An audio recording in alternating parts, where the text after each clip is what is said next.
მოგესალმებით, მე გახლავართ თქვენი Homeboy K და თქვენ უყურებთ გადაცემა Represent.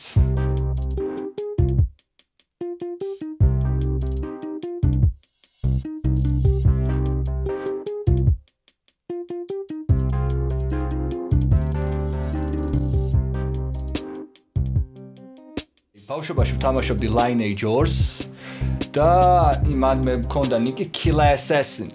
და მე როდესაც სიტყვაზე უკვე ისეთ პერიოდი მქონდა რომ აი მინდოდა რაღაც ნიკნეიმი მქონოდა ჰიპ-ჰოპში, ეგრე ვთქვათ, გადავწყვიტე რომ ამეღო ამ Killer Assassin-ის პირველი ასოები და რაღაც აპოსტროფში ჩამესვა რომ ვითომ რაღაც ორიგინალურობა გამოსული. ხანდახან ჩემი წარდგენისას ვიყენებ ეგეთ ტერმინს როგორც Homeboy K და რეალურად შეიძლება Homeboy K დავირქვა მომავალში, მაგრამ არ ვიცი. ანუ რეალურად ჰიპ-ჰოპს ძალიან გვიანი ასაკიდან ეგრე ვთქვათ დაუმუღამე თავიდან. სულ რაღაცა Backstreet Boys-ებს, NSYNC-ებს და ეგეთ რაღაც Spice Girls-ებს და ეგეთ რაღაცებს უსმენდი. 15 წლისას ალბათ დაახლოებით გამიტაცა ჰიპ-ჰოპმა და იმის მერე ეგრე ვთქვათ ჰიპ-ჰოპის აქტიური მსმენელი ვიყავი. მე უკვე დავკავდი ჰიპ-ჰოპით მე თვითონ და დღემდე ასე მოვედი. ჩემი პირველი ტრეკი ჩავწერე ჩემი სახლის ლოჯში, როგორც ასე იტყვიან, Skype-ის მიკროფონზე და იყო აი ძალიან პაზორნი. შინელება იყო. რო ვიხსენებ ძალიან ცუდი იყო. ანუ როგორი რაღაცა იყო, სანამ საუთკარტას ვიყიდიდი, სანამ რაღაცა სტუდიას ავაწყობდი და ასე შემდეგ, ბავშვი როგორც ყველას მქონდა 6-არიანი Skype-ის მიკროფონი, რაღაცა უკან ჩემი ძმის ხმები ისმოდა, რაღაცა დაუბალანსებელი იყო ყველაფერი და ასე შემდეგ, მაგრამ ძირითადად აი Skype-ის მიკროფონით ვიშრომე, რასაც ქვია და 1350 ტრეკი ჩავწერე და. ხოლო დღეს უკვე მოვიხოდეთ აპარატურებით, ბიჭები, სახში სტუდია გავიკეთეთ და ვუბერავთ. შეძლებს დაგვარად, წერთ, ქმნით და ვტყვებით ამ შემოქმედებითი წვით. ჰიპ-ჰოპ არტისტი, რომელმაც გამიტაცა ეს იყო Fabulous-ი, Breathe-ით მოусმინე და მე დავიწყე Fabulous-ის დისკოგრაფიების გაცნობა, ასე შემდეგ და სრულიად გატაცებული ვიყავი ამ არტისტით, რეალურად ამ არტისტის შთაგონებით დავიწყე, ეგრე ვთქვათ, მე თვითონაც რეპის კეთება. უკვე რომ მივხვდი, რომ საჭირო იყო არეალის გაზრდა, ეგრე ვთქვათ, ჩემი ჰიპ-ჰოპის მსოფლმხედველობის, იმ დროისათვის პარალელურად Fabulous-ისა ძალიან პოპულარული ჯგუფი იყო Dipset-ი, სადაც იყვნენ Jim Jones-ი, Cameron-ი, Juelz Santana და კიდე სხვები. ნუ შემდგომ უკვე გადავდრო იყო საქართველოში იმის ტენდენცია, რომ იცი რა, old school-ი და იმას უნდა მოусმინო, ამას უნდა მოусმინო, წარსულში დავბრუნდი, რაღაცებს მოусმინე, KRS-One-ს გავეცანი საფუძვლიანად, მაგრამ მივხვდი, რომ არა, ეს ჩემი საუნდი არ არის old school-ი და ისევ წამოვედი თანამედროვე ჰიპ-ჰოპში. ანუ ვინაიდან და რადგანაც ძალიან გატაცებული ვიყავი ჰიპ-ჰოპით და ჩემ უმეტეს დროს ვუთმობდი ჰიპ-ჰოპს, მაშინ ეგრე ვთქვათ არ მევასება ეგ სიტყვა ის დამწყები რეპერი, მაგრამ დამწყები რეპერის ამპლუაში ვიყავით მეც, გავიცანი Young Mike-ი, გავიცანი Sinka, ფორუმჯიზე სხვათა შორის Sinka, როდესაც გავიცანი, მე იყო ეგეთი გაკეთებული hip-hop-G ეგეთი საიტი, სადაც მე და Sinka რაღაცებს ვაკეთებდით ერთად და ვდებდით ხოლმე. ჩემი ძირითადი ეგრე ვთქვათ განვითარებაზე ძალიან დიდი ზეგავლენა იქონია Young Mike-მა, ოდითგანვე, იმიტომ რომ ეგრე ვთქვათ role model-ის თემაში იყო იმ პერიოდში, ვინაიდან რადგან ჩემ განვითარებაში ძალიან დიდი როლი ითამაშა, ძალიან ხშირად წერდით დუეტებს მე და Young Mike-ი პატარაობიდანვე და გარდა მაგისა მე ამ წინ რაც უფრო წინ მივდიოდი გავიცანი ერთ-ერთი ყველაზე მაგარი beatmaker-ი დღესდღეობის საქართველოში DJ Lee, ანუ ლევან ზამუკაშვილი. ის საერთოდ სხვა თემა იყო, რაღაცა რომ არ რაღაც ჩავწერდი ტრეკს, აშტია, ბანძია, წაშალე, აი სერიოზულად მეჩხუბებოდა ხოლმე და ამანა ძალიან დიდი ზეგავლენა იქონია ამ ყველაფრის შემოქმედების დახვეწაზე და განვითარებაზე. შემდეგ უკვე ლევანისგან გავიცანი მასტერი და მე სადაც მქონდა ეგრე ვთქვათ Xenon რეკორდი დაარსდა იმ პერიოდში მასტერის სტუდია და იქ მუშაობდით კამანდა, სადაც ჩემი პირველი ინგლისურენოვანი სტუდიური mixtape-ი ჩავწერე My Hustle. მე უკვე განვითარდა, მე დავედით ბიჭებთან ერთად, უკვე გადავწყვიტეთ, რომ დაგვიარსებინა ბაზა. მე Sinkas და პაპუნას თავიდან, ეს Dupree ერთ-ერთი და ესეთი ჰიპ-ჰოპის სკეპტიკი და ანალიტიკოსი ეგრე ვთქვათ. შემდეგ უკვე შემოგვიერთდნენ თერიკა, ჩესტერი, გრიზლის მუშაობდა ჩვენთან და ასე შემდეგ. დღესდღეობით ჩემი ძველი Winchester-ი რო არ დამბრედოდა ეგრე ვთქვათ, ეს ნაგავი ტრეკები რაც ქონდა დღესდღეობით ალბათ სადღაც 450 ტრეკამდე იქნებოდა ჩემი შემოქმედება. შემოვჭა რაღაცები ინტერნეტში მაგ ატვირთული ჩემი ძველი შემოქმედებიდან, ეს გახლავთ ჩემი პირველი mixtape. ძალიან საინტერესოა, იმიტომ რომ mixtape-ებს უშვებდი ხოლმე სახში ჩაწერილებს Skype-ის მიკროფონზე cool-edge დაბალანსებული, აი ძალიან საშინელებებს. ეს იყო Rising from Nothing, ჩემი ინგლისური პირველი mixtape, All Star mixtape, Street tape, როგორც მახსოვს. და ყველაზე საინტერესო არის, ანამ მასტერთან სტუდიაში ჩავწერდი ინგლისურენოვან mixtapes, მე და მასტერმა ერთხელ გავათენეთ და ჩავწერეთ mixtape ერთ დღამში დავაბალანსეთ და ავტვირთეთ. რამდენი ხანი 12 თუ 14 საათში აღარ მახსოვს.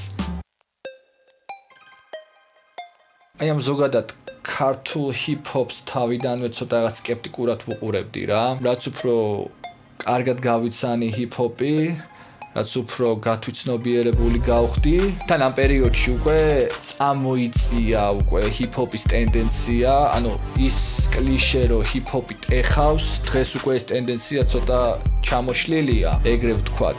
თან უმეს გადავწყვიტე რომ აი ჩემი წვლილი შემეტანა ქართული ჰიპ-ჰოპის განვითარებაში და საერთოდ დავიკიდე ინგლისური ჰიპ-ჰოპი, უბრალოდ ჰიპ-ჰოპი ინგლისურ ენაზე და გადმოვეთვე ქართულად. ნუ რა თქმა უნდა, აი ეს ხმა, ის flow და ეს რაც სიტყვაზე new school hip-hops ახასიათებს, ზუსტად აი ამ ჭრილში ვაკეთებ ამ hip-hops. ანუ ეს არ არის ის, რომ სიტყვაზე მე პატივს არ ვცემ, ან არ მიყვარს old school hip-hop-ი, რა დიდი სიამოვნებით, კაი old school beats-ზე ტრეკს დავწერდი რეალურად, მაგრამ უფრო ამ ეტაპზე ეს მიტაცებს. რეპის გარდა რეალურად განათლებით გახლავართ ენოლოგი, ღვინის, შამპანურის და კონიაკის ტექნოლოგი, მაგისტრის ხარისხი მაქვს დაცული. გარდა მაგისა დოქტორანტურაზე ჩავაბარე უფასოზე და უნდა გამეგრძელებინა სწავლა, მაგრამ გარკვეული შიდა პრობლემების გამო ავიღე აკადემიური და აღარ ვაპირებ დოქტორანტის ხარისხის აღებას და დღესდღეობით უკანა პლანზე გადავწიე ეს ჩემი მეღვინეობა, იმიტომ რომ დიდად ჩემთვის ძალიან დიდი ხეირი არ მოუტანია და მე და ჩემი ძმაკაცი ჩალიჩობ ენერგოეფექტურ ტექნოლოგიებს და კიდე სამშენებლო ბიზნესს ვიწყებთ და ნუ არის რაღაცა გეგმები, ანუ ჰასლით ვარ დაკავებული როგორც ასეთი რა. გარდა ჰიპ-ჰოპისა, აქტიური ფანი ვიყავი, ვთქვათ, რამშტაინის ერთი პერიოდი, ლინკინ პარკის აქტიური მსმენელი, სხვადასხვა მაიკ შინოდამ რომ Fort Minor-ი გააკეთა, ეს ძალიან სასწაული იყო. დღეს რასაც ვუსმენ, დღეს ძირითადი, ანუ 80% ჰიპ-ჰოპი არის ჩემ პლეილისტში და ისეთი მუსიკა, რომელიც ჰიპ-ჰოპთან არის ნაზავი.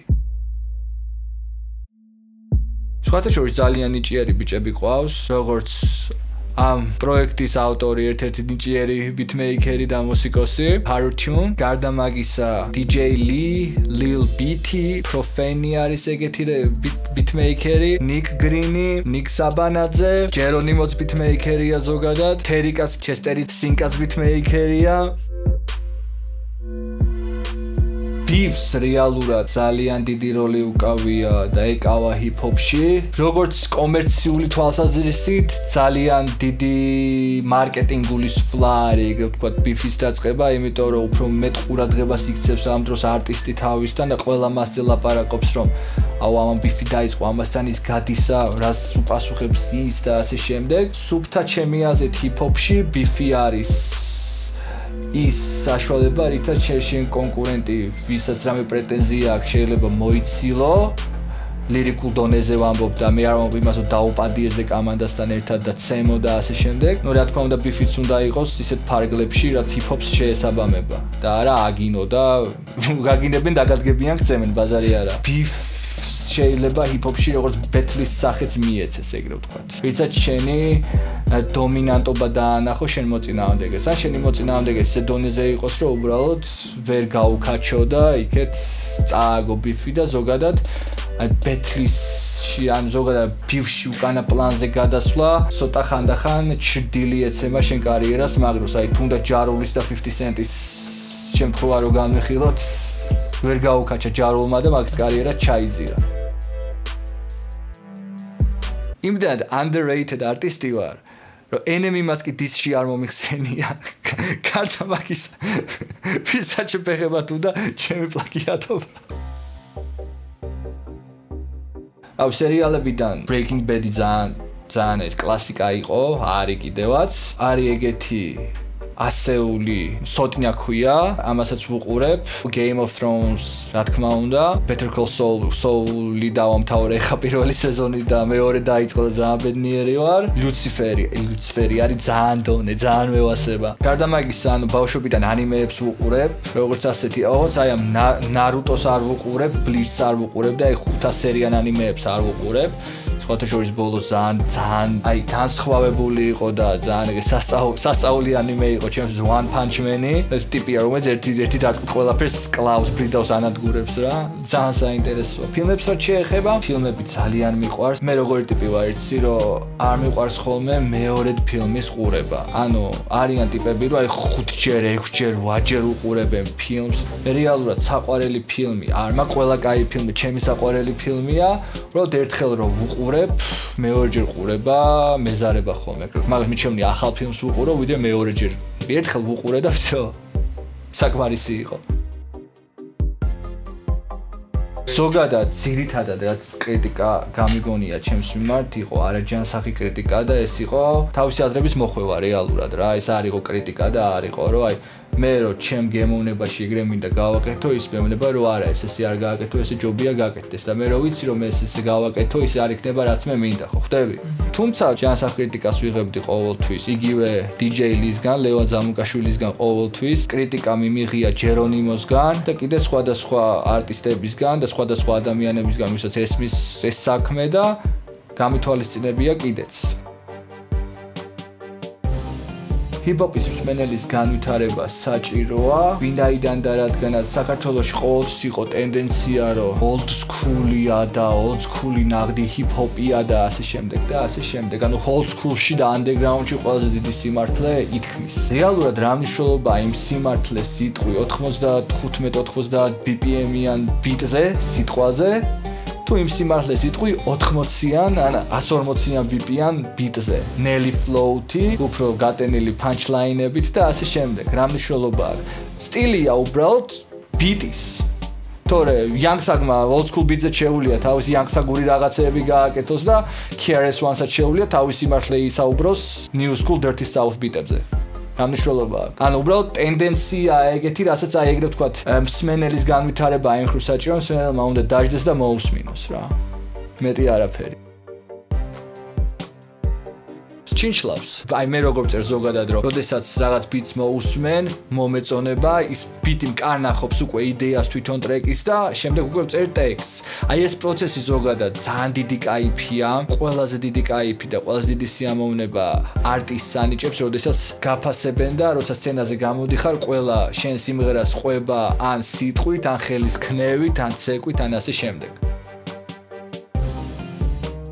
ახალ ალბომს გეგმავ, რომელსაც ერქმევა ტრიუმფალური თაღი. ერთი 5-6 სინგლი უკვე გამოშვებული მაქვს ამ ალბომიდან და ჩემ ოფიციალურ SoundCloud-ზე დევს და კიდე დამჭა ერთი 8-9 სიმღერა ჩასაწერი, ეგრე ვთქვათ, რასაც უკვე მთლიანობაში შევკრავ, გამოვუშვებ. ეს იქნება ჩემი პირველი ოფიციალური სტუდიური ალბომი, სადაც მონაწილეობას მიიღებენ მრავალი ქართველი ბიტმეიკერები, კიდე ძალიან ძლიერი rap შემსრულებლები. ჩემ გეგმებში შედის ზუსტად ის, რომ როდესაც გავაკეთებ ამ ალბომს და შევკრავ, მთელი ჩემი გამოცდილება, ცოდნა, ყველაფერი და შრომა ჩავდო აი ამ ჩემ შემოქმედებაში.